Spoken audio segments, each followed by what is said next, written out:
Cinema style chase. Pandikkad മുതൽ മഞ്ചേരി വരെ വഴിയിലുണ്ടായിരുന്ന നിരവധി വാഹനങ്ങളെ തട്ടി നിർത്താതെ അമിത വേഗത്തിൽ പാഞ്ഞ ഇനോവ. എക്സൈസും മഞ്ചേരി പോലീസും ചേർന്ന് സിനിമ സ്റ്റൈലിൽ പിന്തുടർന്നു. ക്ലൈമാക്സിൽ മഞ്ചേരി ടൗണിൽ വെച്ച് ഇനോവയെ അതിസാഹസികമായി പിടികൂടി.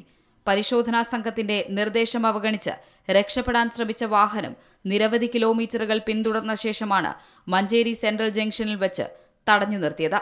തുടർന്ന് നടത്തിയ പരിശോധനയിൽ വാഹനത്തിന്റെ ബോണറ്റിനകത്തും മറ്റു ഭാഗങ്ങളിലുമായി രഹസ്യമായി ഒളിപ്പിച്ച നിലയിൽ ഏകദേശം 40 കിലോ കഞ്ചാവ് കണ്ടെത്തിയതായാണ് വിവരം.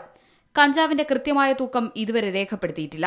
വാഹനം ഓടിച്ചിരുന്നത് മേലാറ്റൂർ സ്വദേശി നിഹാൽ മുഹമ്മദാണ്.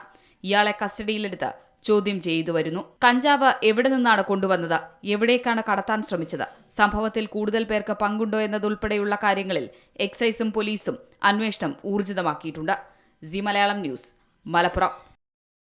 ഏറ്റവും പുതിയ വാർത്തകളും വിശേഷങ്ങളും വിരൽത്തുമ്പിലറിയാൻ സി മലയാളം ന്യൂസ് എല്ലാ ഡിജിറ്റൽ പ്ലാറ്റ്ഫോമുകളിലും ലഭ്യം.